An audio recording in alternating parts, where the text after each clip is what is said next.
Umar Johnson. Good morning. Good Garvey Day. Glad to be with you.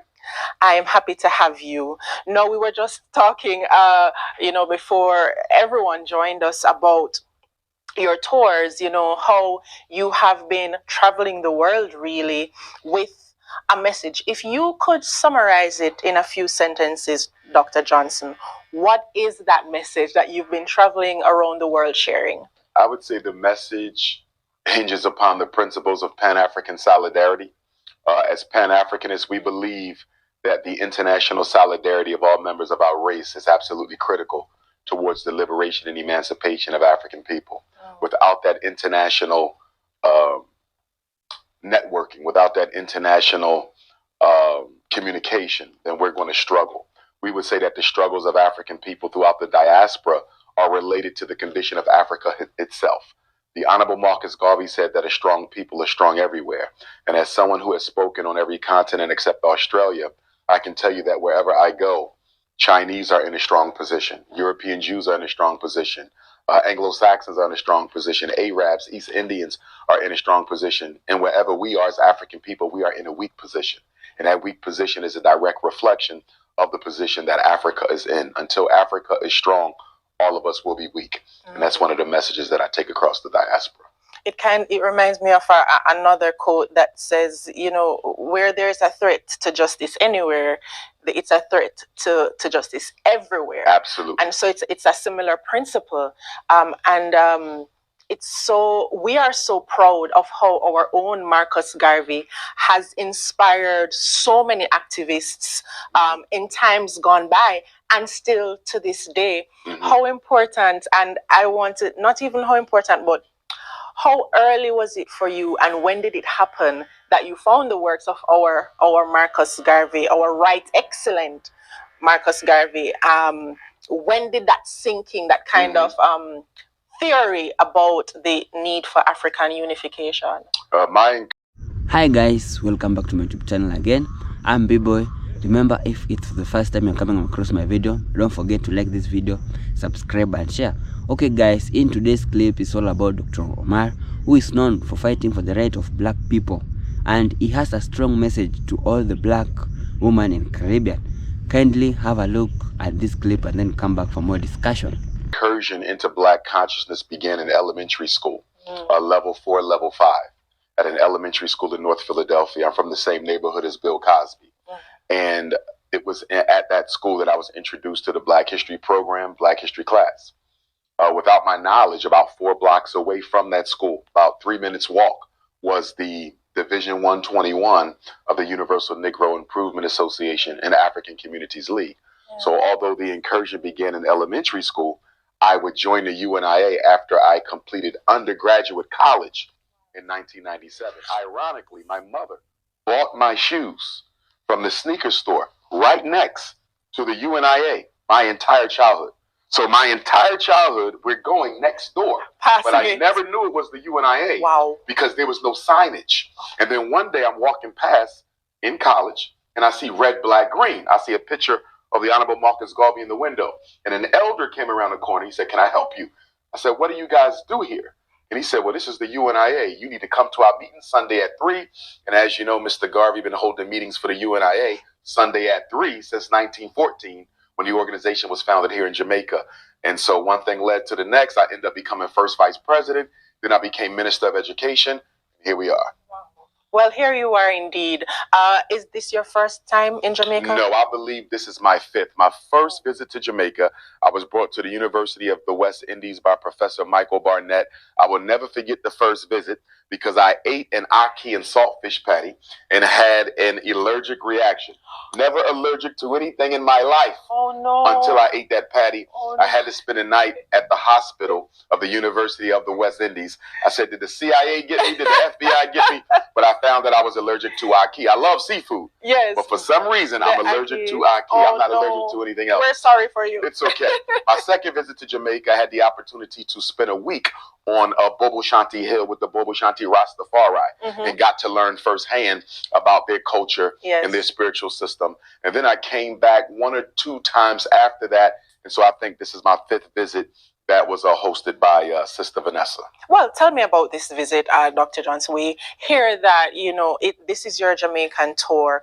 What are the stops on the tour, and what do you hope to accomplish? One of the things I've learned traveling throughout the diaspora, particularly Africa and the Caribbean, is we do not have strong and effective systems of mental health treatment.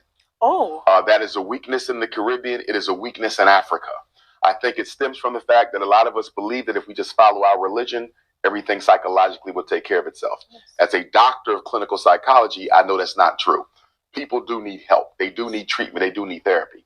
One of the things I would like to do for the diaspora as my contribution to the Pan-African freedom struggle is to help our Caribbean islands, help our African nations create an African-centered comprehensive system of mental health treatment, because we do have suicide in the Caribbean. We do have depression. We do have alcoholism. We do have substance abuse. We do have domestic violence. Yeah. And these issues cannot be swept under the rug. They have to be addressed. And so as I travel, I'm noticing that one of the ways that I'm being most useful to our people in the diaspora, in addition to preaching the good gospel of Garveyism, is being able to help our parents and our community members understand what mental health illness is, what mental health treatment is, and moreover, to try to influence our elected officials to get serious about mental health in Black communities. Oh, that's remarkable.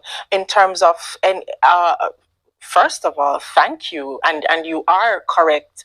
It is something that we've made, I believe, some advances, definitely, but so much work still needs to be done to change perception. It's one part of it is the provisions being put in place, but so much of it is getting our people to understand that you have not failed as a man or as a woman or as a parent or as a daughter or son if you feel that you can't do life on your own, that it is not a failure of your identity and of your strength and of your Blackness. I'm glad if you feel that, why, I don't feel like I'm coping, you haven't failed. And that thinking, because we've been heralded as being so mentally tough, that when we feel like we're weak, we feel like we failed, and it's not a failure. The perception is so important. So your work is remarkable. And women in particular, Black women in particular, have been victimized through the strong Black woman conceptualization. Black women, in essence, have been stripped of their right to be feminine because they have had to hold down the family. Given the war on Black males, the incarceration of Black males, Black women have been pushed to the forefront without the support of their counterpart. And as a result of that, the world has reinforced this narrative of the Black superwoman. So whenever a sister recognizes that I'm emotionally, psychologically, or cognitively vulnerable, she's considered weak, not only by the society, but other Black women. The sisterhood looks down upon Black women who admit that they are at a point in their life where they need some emotional support. And then the religious community has to be held accountable too, because within Christianity, within Islam, within the Jehovah's Witness community, there's also this false notion that if you need extra support beyond the doctrine of what we teach, something must be wrong with you. You must be lacking in spirituality. Your commitment to Jesus must not be sufficient. And that's not true. Mental health is mental health. At the same time, we have to be careful, because European systems of mental health would love to overflood Jamaica with psychiatric medications. We got to be careful, because psychiatric medication is a $30 billion business. So they would love to come to Jamaica and say, you're depressed? Okay, here's some Prozac. He got ADHD? Here's some Ritalin. So we have to be careful. We need traditional talk therapy. We don't need psychiatric meds. We need nature therapy. Absolutely. We need water therapy. And by water therapy, just going by the beach, seeing water, going into the forest. You said something so remarkable. Not only is it, Eurocentric ideas about treating mental health, but the issues with the religious community is also stemming from our European understanding of our faith. Absolutely. That so much of it is just not factual to the original doctrine of the faith. And so it's this compound effect that I think is just us living in this post-colonial world. When you talk about the changes, the contribution that you want to make in this regard, where can we look out for you in Jamaica? Where are you stopping? Where are you having these talks? Yes, ma'am. And one quick point I want to underscore to your last comment in support of it is we also have to recognize that it was European psychology that gave rise to white supremacy and black inferiority. When you look at the fathers of segregation, apartheid, Jim Crow, colonization, slavery, many of them were psychologists. So it's understandable that black people are reluctant to seek treatment because the very people who are supposed to be treating us created the system of oppression that we suffer under. So this morning, I'll be speaking at Haile Selassie High School, where I've spoken before. I will then go to the Getty School. And then after that, we have a stop in Trenchtown at Havana Plaza. And then we're going to end today in Tivoli, the Mural Arts Project. And is it Buddy Park in Tivoli? Forgive my yes, I'm laughing with you, of course. Yes. Ma'am, we'll be there at 5 o'clock. Yes. And then I think tomorrow we go to the other side of the island and make a few stops there. I love to speak with the children. Children are the future. As a psychologist and a Pan-Africanist, I understand we do not change the way we think. We do not change the way we act. We do not change the way we feel unless we change the collective consciousness of African people. And in order to change the collective consciousness of African people, we have to change the way the children think. They are tomorrow. And to be honest with you, whether it's America, whether it's London, whether it's Africa, whether it's the Caribbean, whether it's South America, we do not invest enough into the transformation of consciousness amongst our young people. I can't disagree with you, and I'm happy that you're here. Marcus Garvey said the greatest tool used against the Negro is disorganization. Disunity and disorganization. And so every effort to unite and organize is to be greeted with joy, that we can hope that the dreams of Marcus and Martin can come to pass. Thank you so much for your work. Glad to be here. Where can we follow you? Where can we stay in touch to see where you're going next? What you're up to? Give us your details. Yes, indeed. I'll be heading to the Barbados on July the 8th. I will be in St. Thomas, U.S. Virgin Islands, July the 16th. I will be keynoting the Ethiopian World Federation Conference in New York City, which I believe is the 18th. I will be in St. Croix, U.S. Virgin Islands for the local EWF convention there on August the 26th. I will be in London and Paris in October, Nigeria in October, Ghana in November. This is your life's work. This is my life until the Frederick Douglass Marcus Garvey Academy is complete. Back home in Wilmington, Delaware, we're building the first school in American history to be exclusively financed by the African diaspora. Frederick Douglass, to whom I'm related by blood, and Marcus Garvey Academy. Once we build that school, I won't be able to travel as much because I will now be principal. And then once we open that school, I want to put them all over the diaspora. So I want Frederick Douglass Marcus Garvey Academy Kingston, Frederick Douglass Marcus Garvey Academy St. Anne's, St. Catherine's. We want them all over the Caribbean, all over Africa. So my contribution to the Pan-African struggle, I want to go back to my ancestors as being the first African in history to create a truly global African-centered school district. Well, thank you so much for joining us, Dr. Johnson, and all the very best for all of your efforts. Thank you, Queen. Hi guys, welcome back again. I hope you have watched the full interview. And Dr. Umar is known for fighting for the right of the black people. The way he speaks, the way he talks, so bold, so fearless, and he really encouraged a lot of people. He has a very strong message. He has talked about the black women in Jamaica marrying strong black men, because he feel like there is a lot of, not only in Caribbean, not only in Africa, in all the world, a lot of youth are suffering a lot. There is a lot of domestic violence, drug abuse, lack of youth, lack of employment, and that's why he has come with a movement that is going around all over the world, in Caribbean, in Africa, especially in Jamaica, to teach the youth, to teach the people of how to handle this thing, because they're just normal thing. And he has come out, he has really talked a lot, and it's high time we really need people like Umar, because if you have people like him that will teach us so many things, we will not be engaged in a lot of things, like maybe going to drug abuse. We will be educated a lot.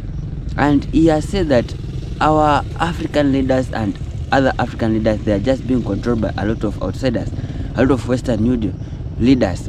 They are being controlled outside, like by the people of Chinese, by the white people. It's really high time the African people to govern themselves on their own, because I feel like African people really need to do a lot. They need to accept themselves to do the good thing like other countries they are doing.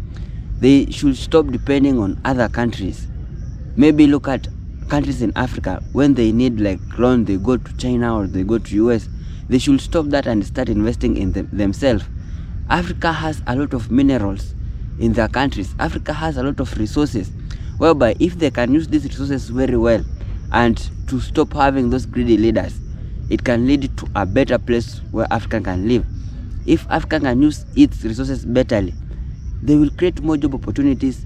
They won't be able to go and buy or borrow loan from China countries, whereby if they fail to pay them, these people come to our country and they are given large contracts with large profit in it, whereby the country come back just having a lot of losses.